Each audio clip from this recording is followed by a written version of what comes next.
संविधान में। हमारे राजाओं का राज था, 2 दिन में फैसले होते थे। ठीक है, आज क्यों नहीं हो रहे? आज क्या है, जब से ये संविधान बनाया सरकार को कितनी घबराहट है कि इन्होंने हमें एक दिन की भी अनुमति नहीं दी है, और अब ये जंतर मंतर से नहीं पूरे देश में उग्र रूप लेगा और सरकार को घुटने टेकने पर मजबूर किया जाएगा। मैं खुद बीजेपी का कोर वोटर हूँ, परंतु इस बीजेपी सरकार ने हमारे पीठ में हमारे में छोरा भोंका है। आज हम 10% है, इतिहास बदल देंगे, लेकिन मर्यादा पुरुषोत्तम राम के वंशज हैं, मर्यादा में चल के ही कुछ करेंगे। इस देश के लिए हमारे पूर्वजों ने जान दी है, इसीलिए हमारी परसेंटेज इस देश में कम है। दिल्ली किसी की बापोती नहीं है, ये दिल्ली हमारी रही है और हमारा जहाँ दिल करेगा वहाँ प्रदर्शन करेंगे। इनकी माँ ने दूध पिलाया तो कहीं से रोक के दिखाना हमें ये। नमस्कार, आप देख रहे हैं द न्यूज़ 15 और मैं हूं आपके साथ मनीष कुमार सैनी। इस वक्त हम मौजूद हैं दिल्ली के जंतर मंतर पर, जहां यूजीसी और आरक्षण के विरोध में प्रदर्शन जारी है और लगातार प्रदर्शनकारियों का जो जमावड़ा है वो बढ़ता चला जा रहा है। और यहां पर पुलिस प्रशासन की तरफ से अनाउंसमेंट भी लगातार किया जा रहा है कि प्रदर्शन के लिए यहां पर जो परमिशन है वो प्रदर्शनकारियों को नहीं दी गई है और उनको रामलीला मैदान जाने के लिए कहा जा रहा है। देखिए किस तरह से, मैं आपको दिखाना चाहूँगा, कैमरामैन से कहूँगा कि चारों तरफ दिखाएं कि किस तरह से यहाँ पर जो लोगों का तांता है वो लगातार बढ़ता चला जा रहा है और यहाँ नारेबाजी चल रही है सरकार के खिलाफ। यहाँ पे विरोध होता हुआ नजर आ रहा है और तमाम पुलिस फोर्स और आरएएफ, तमाम जो बटालियन है वो भी मुस्तैद हैं। तमाम गाड़ियाँ जो हैं वो फोर्स की यहाँ पर तैनात हैं और प्रदर्शनकारियों का जमावड़ा जो है धीरे धीरे बढ़ता चला जा रहा है। थोड़ी देर पहले यहाँ पर जो भीड़ थी वो काफ़ी ज़्यादा नहीं थी, लेकिन जैसे लोगों को पता चल रहा है सोशल मीडिया के थ्रू, न्यूज़ के थ्रू, तो कहीं ना कहीं लोग इससे कनेक्ट हो पा रहे हैं और यहाँ पर आकर अपनी मौजूदगी दर्ज करवा रहे हैं। यहाँ पर कुछ प्रदर्शनकारी हमारे साथ मौजूद हैं, उनसे बातचीत करेंगे, पूरे मामले को विस्तार से जानेंगे और उनकी मांगों के बारे में बात करेंगे जो सरकार से वो मांग लेकर यहाँ पर विरोध प्रदर्शन कर रहे हैं और आगे का उनका क्या प्लान है, इन तमाम चीज़ों पर चर्चा करेंगे। पहले बात कर लेते हैं, सर आपका नाम क्या है? सर मेरा नाम विनय पाठक है। कहाँ से आए हैं? मथुरा से। किस तरह का प्रोटेस्ट ये है और आपकी क्या क्या मांगे हैं सरकार से? ये प्रोटेस्ट सिर्फ और सिर्फ गरीब लोगों के हित के लिए है और यहाँ पर सिर्फ हमारी मांग इतनी है कि आरक्षण को हटाया जाए, हटाया नौकरी से नहीं जाए, हटाया सिर्फ शिक्षा, मतलब शिक्षा मिलनी चाहिए। जो गरीब बच्चे हैं उनको शिक्षा अच्छी मिलेगी ना, तभी वो एग्जाम क्लियर करके, तभी जो जनरल कैटेगरी के जैसे 90 नंबर लाता है वहीं एससी कैटेगरी का बच्चा 40 नंबर लाता है। अब आप मुझे एक छोटा सा, मैं आपको कैमरे के माध्यम से एग्जांपल दूंगा। 40 नंबर वाला डॉक्टर बन गया तो आप ये बताइए वो 40 नंबर वाला क्या प्राइवेट हॉस्पिटल में इलाज करने जाएगा? वो सरकारी अस्पताल में ही जाएगा। जब वो सरकारी अस्पताल में इलाज करने जाएगा तो क्या आपको लगता है कि वहाँ पे जो इलाज करवाने वाला आएगा वो अमीर आएगा? वो सब गरीब आएंगे, तभी उनका इलाज गलत हो जाता है कि पेट के दर्द के लिए गया था और टांग का ऑपरेशन कर दिया। यही सब हो रहा है। इसी के खिलाफ आज हम जंतर मंतर पर आए और सर्व समाज के खिलाफ एक यूजीसी के नाम से, यूनिवर्सिटी ग्रांट कमीशन के नाम से एक कानून, काला कानून लाया गया है, उसको यहाँ पर हम खत्म करने के लिए लेकर आए। क्योंकि हमने बीजेपी का, मैं खुद बीजेपी का कोर वोटर हूँ, परंतु इस बीजेपी सरकार ने हमारे पीठ में हमारे में छोरा भोंका है। क्यों भोंका है? क्योंकि हमने इस पर आंख बंद करके भरोसा कर लिया। आगे हम इस पर भरोसा करने वाले नहीं हैं, क्योंकि इन्होंने हिंदू मुस्लिम करके स्वर्ण समाज को पूरा पीछा कर दिया। इन्होंने यूजीसी कानून लाके हमारे जन्मजात बच्चों को आरोपी बना दिया। तो यहाँ पर और भी कुछ प्रदर्शनकारी मौजूद हैं। सर क्या कहना चाहेंगे? जैसे भाई ये बता रहे हैं कि जिस तरह से सरकार ने जो यहाँ पर रिजर्वेशन कोटा है उसको लेकर जो यहाँ कानून पास किया है, उसके बाद यहाँ पर जो सवर्ण समाज है उसकी जो नाराज़गी है वो बढ़ती चली जा रही है, तो उसको लेकर आप क्या कहना चाहेंगे? आप एक बात बताइए, हम मानते हैं कि जातिगत आरक्षण इनको ख़त्म कर देना चाहिए। हर जाति को आर्थिक आधार पर आरक्षण देना चाहिए। ऐसी कौन सी जाति है जिसमें गरीब वर्ग के लोग नहीं होते हैं? कोई भी जन्म से रईस थोड़ी ना बनता है, सब अपनी मेहनत करते हैं यहाँ पे। और जो ये बाबा साहेब ने भी लगाया था, 10 साल के लिए लगाया था, लेकिन आजकल वोट बैंक की राजनीति बना ली इन लोगों ने। क्या बीजेपी को शर्म नहीं आती? ऐसे कानून लाकर बच्चों के भविष्य को खराब करना चाह रहे हैं लोग। इन लोगों को ये कानून वापस लेना चाहिए और बच्चों का जीवन खराब नहीं करना चाहिए, क्योंकि आज जो जातिगत बढ़ावा दे रहे हैं ये बीजेपी ही जाति को बढ़ावा दे रही है, सिर्फ कि जातिगत हिंदू मुस्लिम आपस में लड़ते रहें और हम राज करते रहें। तो मैं कहूँगा सरकार से इस यूजीसी बिल को वापस लो और बच्चों को आराम से पढ़ने दो। तो आपको क्या लगता है, जैसे कुछ समय पहले हमने देखा कि कॉकरोच जनता पार्टी और तमाम छात्र संघ जो हैं वो शिक्षा मंत्री धर्मेंद्र प्रधान और नीट पेपर लीक मामले को लेकर यहाँ पर प्रदर्शन कर रहे थे। 1 महीना उन लोगों को लग गया, मशक्क़त करी, खूब लाठियाँ खाई और तमाम चीज़ें जो हैं उन्होंने झेली हैं। उसके बाद उनको जो उनका न्याय है वो मिलता हुआ नजर आया। और क्या लगता है आपको, आपका जो प्रोटेस्ट ये शुरू हुआ है, ये प्रोटेस्ट कितना लंबा चलेगा, कब तक मांगे आपकी जो है मानी जाएंगी, और अगर मांगे नहीं मानी जाती हैं तो उसके बाद आप क्या कदम उठाएंगे और किस तरह से विरोध करते हुए नजर आएंगे? अभी आप देख रहे हो 1 साल से हमारा भी प्रदर्शन लगातार चल रहा है और अब ये इतना उग्र रूप लेगा कि सरकार देखती रह जाएगी क्या क्या। जब ये लोग ऐसे गंदे लोगों को जो सरकार के खिलाफ गाली, जातिगत लोगों को गाली देना, आज यहाँ देखो कितना शांतिप्रिय प्रदर्शन चल रहा है। आप लोग भी समझदार है, स्वर्ण समाज है, बहुत समझदार है और ये कोर वोटर है बीजेपी का। बीजेपी बापोती नहीं है, बीजेपी को लाने वाला ही स्वर्ण समाज है। कौन वोट देता था बीजेपी को? 1 सीट थी जब भी इन स्वर्ण समाज ने बीजेपी खींच कर, आज बीजेपी बनते ही सबसे पहले उनकी पीठ में छुरा घोंप रहे हैं। ये बहुत लंबा चलेगा और सरकार को ये कानून जल्दी से जल्दी वापस लेना चाहिए। तो आपको क्या लगता है कि दिल्ली से ये प्रोटेस्ट शुरू हुआ है, तमाम राज्यों में भी हो रहा है, लेकिन इतने बड़े लेवल पे नहीं जितना बड़े लेवल पे आज हम जंतर मंतर पर देख रहे हैं, क्या लगता है क्या ये एक देशव्यापी आंदोलन बनता हुआ नजर आएगा? आज जंतर मंतर पर आप इसी चीज से अंदाजा लगा रहे हो सरकार को कितनी घबराहट है कि इन्होंने हमें 1 दिन की भी अनुमति नहीं दी है। और अब ये जंतर मंतर से नहीं, पूरे देश में उग्र रूप लेगा और सरकार को घुटने टेकने पर मजबूर किया जाएगा। तो जिस तरह से यहाँ प्रदर्शनकारी जुड़ रहे हैं, तमाम, मैं देख रहा था, बात भी करी मैंने कुछ लोगों से, तो केवल दिल्ली ही नहीं तमाम राज्यों से यहाँ पर लोग जो हैं अपनी उपस्थिति दर्ज करवा रहे हैं। कुछ अपना काम छोड़कर आए हैं, कुछ अपना बिजनेस छोड़कर आए हैं। तो जिस तरह से ये प्रोटेस्ट चल रहा है और अभी आपको रामलीला मैदान जाने के लिए कहा गया है, क्या आप लोग रामलीला मैदान जाकर वहाँ पर प्रोटेस्ट करना चाहेंगे या यहीं आपका ये प्रोटेस्ट जारी रहेगा? दिल्ली किसी की बापोती नहीं है, ये दिल्ली हमारी रही है और हमारा जहाँ दिल करेगा वहाँ प्रदर्शन करेंगे। इनकी माँ ने दूध पिलाया तो कहीं से रोक के दिखाना हमें ये। तो सर आपका नाम? सुनील ठाकुर जी, कहाँ से आए हैं? पलवल से जी। तो ये प्रोटेस्ट जो चल रहा है, आपकी मांगे जो हैं, जैसे सर बता रहे थे कि तमाम मांगे हैं वो उसको पूरा करना चाहिए और जो बिल है उसको वापस लेना चाहिए। मैं देख रहा हूँ यहाँ पर काफ़ी युवा भी जुड़ रहे हैं और आप लोग भी आए हैं। तो जो ये प्रोटेस्ट है आपका, इसमें आपको अगर सरकार से डायरेक्ट बात हो जाती है तो आप किस तरह से बातचीत अपनी जो है उनके सामने रखेंगे, अपने तमाम जो तथ्य हैं उनके सामने रखेंगे और क्या कुछ होने की संभावना आगे? हमने तो यही कहा है कि यूजीसी रोल बैक कीजिए और आरक्षण अपने आधार पर दीजिए सबको। जो कि गरीब तबके के लोग हैं उनको भी तो मिलना चाहिए। हर समाज में गरीब लोग हैं। जब 10 साल के लिए लागू किया तो बाबा साहब ने, तो आगे को इसको समीक्षण करो, इसका पता लगना चाहिए ना सबको। सर ये आरक्षण को लेकर जिस तरह से प्रोटेस्ट हो रहा है और जैसा कि सर ने बताया कि गरीब जो है वो हर तबके में होता है, हर कास्ट में होता है, हर जगह गरीब होता है, तो उस गरीब के साथ न्याय होना चाहिए। लेकिन यहाँ पर जिस तरह से हमने देखा 2014 से जब से केंद्र में बीजेपी की सरकार आई है तब से कहीं ना कहीं जो गरीब हैं उनको दरकिनार किया जा रहा है। तो आपका ये प्रोटेस्ट क्या उन गरीबों को न्याय दिलाने में कामयाब हो पाएगा? देखिए, ज़्यादा कुछ ना कह के थोड़ा सी बात कहना चाहूँगा। कहने को तो हमारे जितने भी जन सैलाब है सब कह रहा है, बाकी थोड़ा कहना, ज़्यादा समझना कि जो गलत है वो गलत है और हम जिस जिद पे अड़ गए वो हमारी अटल होके रहेगी। बाकी सबसे बड़ी बात ये हो गई जी कि समाज में कहा गया कि अपनों ने दिया है धोखा। हमारे कुछ गद्दार लोग जो हैं हमारी बरादरी में भी, अपनों ने दिया है धोखा तो गैरों से शिकायत क्या। बस थोड़ा कहना ज़्यादा से ना। जय श्री राम, जय श्री राम। देखिए इन लोगों की यही मांग है कि जो न्याय है वो सबके साथ होना चाहिए। गरीब हर तबके में, हर जाति में, हर बिरादरी में होते हैं, तो गरीबों के साथ जो है बेसिकली यहाँ पर न्याय की ये लोग मांग कर रहे हैं। और भी लोगों से जुड़ने की कोशिश करेंगे, बातचीत करने की कोशिश करेंगे, मुद्दे को विस्तार से समझेंगे कि आखिर ये प्रोटेस्ट कब तक चलेगा। ये 1 दिन का ही प्रोटेस्ट होके रह जाएगा या आगे भी ये प्रोटेस्ट जारी रहेगा? जब तक सरकार नहीं सुनेगी तब तक ये जारी रहेगा। दिल्ली की चप्पा चप्पा गली बंद कर देंगे।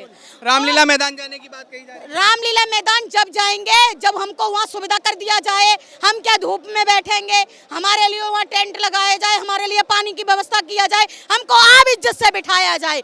और सरकार से मैं ये कहती हूँ, हम श्री राम के वंशज हैं, हम मर्यादा में चल के हमने परमिशन ली है इज्जत से, तो हमारी इज्जत को फॉलो करें वो, और इज्जत का हम पालन करके, और हम इज्जत से ही करेंगे और हमारी मांगे पूरी करी जाए हम उनकी। और दूसरे नंबर, जो मोदी जी ने, अमित शाह ने हम जातिवादी में बांटा गया है वो खत्म किया जाए। सबसे पहले एक चैलेंज देती हूँ मोदी जी को और अमित शाह को, अगर मोदी जी और अमित शाह एक चैलेंज मेरा स्वीकार कर ले, अगर वो आरक्षण SC एक्ट आज हटा दे, सारे क्षत्रिय ब्राह्मण नजर आएंगे देश में, एक भी अदर जात का नजर नहीं आएगा। किसी भी जात से अभी पूछो तो पता क्या कहेगी, मैं ब्राह्मण हूँ, मैं बनिया हूँ, मैं राजपूत हूँ, मैं भूमियार हूँ, और वैसे आरक्षण की लाइन में भीख में सब लगे हैं।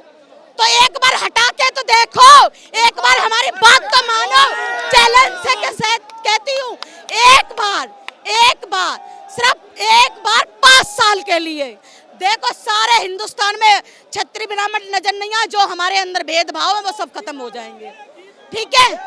और दूसरे नंबर देखो, हम आप इज्जत से कहते हैं, और जो चंद्रशेखर रावण है और उसके चमचे हैं वो कहते हैं हम 10% है। हम 10% को कम न समझे, और उसने हमारी गिनती नहीं गिन ली है, ठीक है। कुछ तो हमने कई बनियों को देखा है, कई गुप्तों को देखा है, जो हमने उनको SC का कागज बनवाते हुए, क्यों कि आरक्षण की वजह से मजबूर है वो, उनके बच्चों को नौकरी नहीं मिल रही है, वो SC का कागज बनवा रहे हैं आरक्षण की वजह से। तो इसलिए आपने कम कैसे समझ लिया, लाओ मैं बताती हूँ, मैं प्रूफ दिखाऊंगी। मोदी सरकार को आरक्षण की वजह से उन्होंने SC के डॉक्यूमेंट बनवाए। क्या बात करता है मोदी, एक बार इसे SC एक्ट को और आरक्षण को हटा के तो देखे, चैलेंज मैं देती हूँ, सारे क्षत्रिय ब्राह्मण नजर आएंगे। दूसरे नंबर ये है, अगर चंद्रशेखर हमको कमजोर समझे, 10% की धमकी दे, तो मैं 10% के लिए कहना चाहती हूँ, हमने क्या कहते मुगलों के टाइम पे हमारे 2-3 बंदे ही लड़े थे, तब क्या कहते हम 10% भी नहीं थे, 10% नहीं थे, आज हम 10% है, इतिहास बदल देंगे। लेकिन मर्यादा पुरुषोत्तम राम के वंशज हैं, मर्यादा में चल के ही कुछ करेंगे, बगैर मर्यादा के नहीं करेंगे। और ये आरक्षण था ना, 10 साल के लिए था, संविधान में हम ही ने दिलाया था। अगर हमारी उस समय वो मर्जी नहीं होती, जब हमने सब अत्याचार करे, कुएं से पानी नहीं पिया, पीने दिया, प्यासे मरे, वो सब कुछ करा, तो हम आरक्षण दे लेने देते? बताओ, आरक्षण हम कैसे लागू कर देते, कैसे हमने दे दिया आरक्षण? हमारी मर्जी के खिलाफ आरक्षण ले सकते थे उस समय, जब हम कुएं से पानी नहीं पीने देते थे, आरक्षण दे सकते थे? कैसी बात सरकार ने कह दी, और कैसी बात चंद्रशेखर रावण कहता है कि आरक्षण हमारे, वो क्या कर लेता अकेला, क्या कर लेता? अगर वो हमारे राम की इज्जत नहीं करेंगे, ठीक है, तो हम किसी की इज्जत नहीं करेंगे।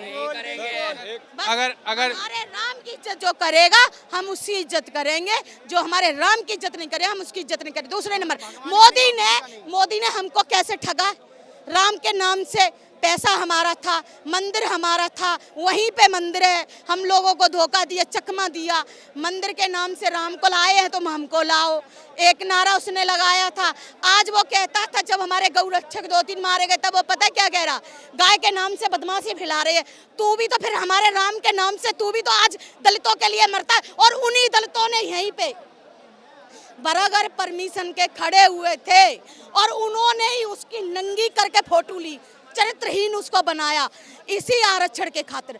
हम तब दुखी हुए थे कि एक हमारे देश का प्रधानमंत्री, हमारी इज्जत है, ठीक है, हम अपनी इज्जत को उछालेंगे नहीं।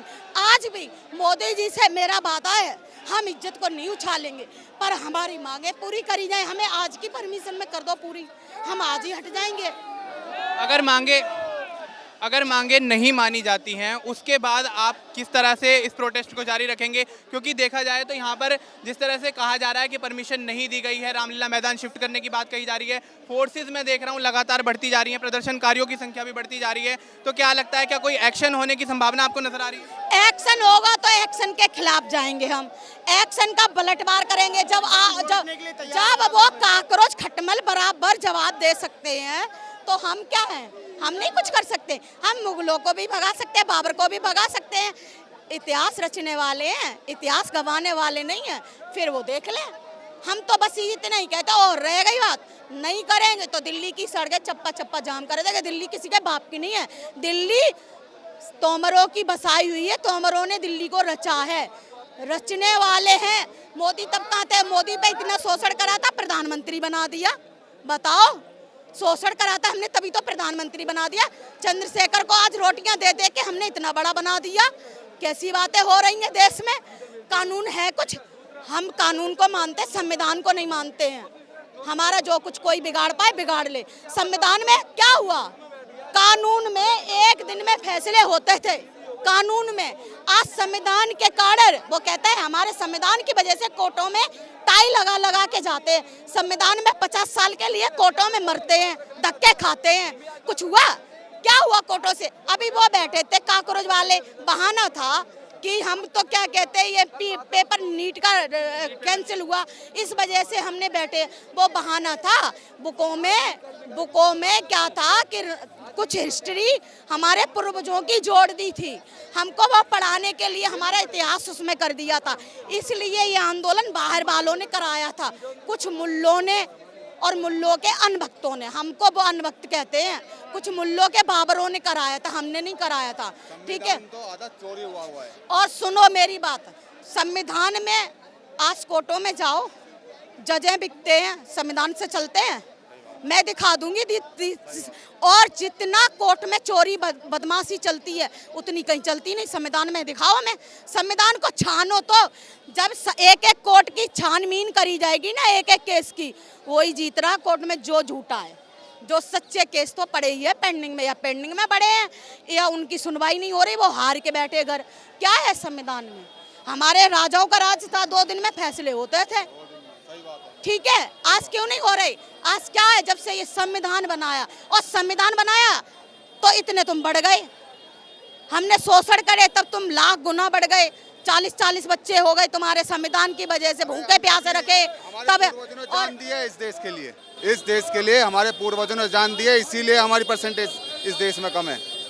लेकिन इसका मतलब यही नहीं है कि हम इस तरीके से दबाए जाएं कि हमारे आने वाली पीढ़ी भी हमें कोसे। एक समाज को 3 तरह की सहूलियत मिल रही है, राशन, रिजर्वेशन और रिलीफ फंड। मतलब एक तरीके से स्कॉलरशिप मिलती है ही उन्हें। ठीक है, एक को तुम सहूलियत दे रहे हो 3 तरह की, एक को तुम हडल दे रहे हो। मान के चलो रिजर्वेशन है, करप्शन है और एक नॉर्मलाइजेशन है। एक जनरल बंदे को ये 3 हडल पार करने पड़ते हैं एक नौकरी पाने के लिए, और वहीं एक को है नहीं है, थाली में 3 चीज़ें मिल रही है, पैसा भी मिल रहा है, राशन भी मिल रहा है, खाने के लिए और पढ़ने के लिए सब चीज़ मिल रही है, और नंबर में भी कट ऑफ मिल रही है।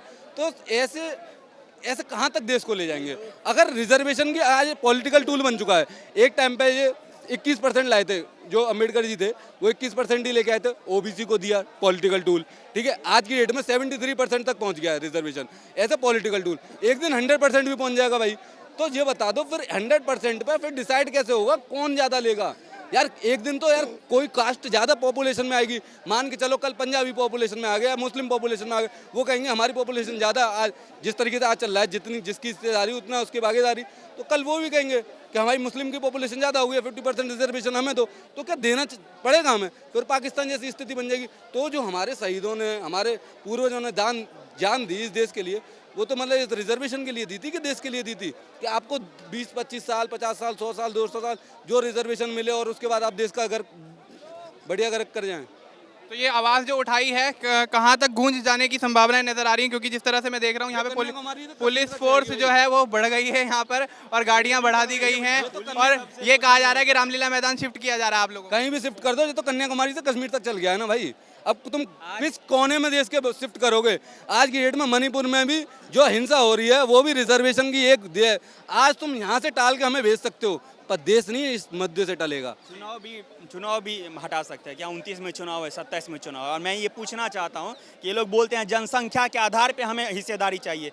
आज़ादी से पहले हम मुगल से लड़ते लड़ते मरे, हमारी राजपूत की कितनी हजारों महिला ने अपना जौहर कर लिया, फिर अंग्रेजों से मरे, आज़ादी दिलवाए सभी को, और उसके बाद उसका भी जनसंख्या होना चाहिए। और दूसरी बात, हमारे पैसे पे देश चलता है। एक SC ST का समाज का लड़का हम सभी को भाई मानते हैं, 150 रुपये में फॉर्म फी भरता है, और वही एक जनरल का 700, 800, 1000 रुपये में फॉर्म फिल भरता है। और हमारे जनरल वालों से फिर आप आरक्षण दे दो, ठीक है हमें मंजूर आरक्षण, लेकिन आप जनरल वालों से टैक्स नहीं लो। और टैक्स में अडानी अंबानी भी आता है, याद रखें। और फिर ये नहीं बोलने लगे कोई, क्योंकि क्लिप कटवा आजकल गैंग चल रहा है कि अडानी को फिर कॉन्ट्रैक्ट क्यों मिल रहा है। तो राहुल गांधी जीवन भर अडानी को गरिएबे किए हैं और केरल में झंडा फहराए किए हैं अडानी का।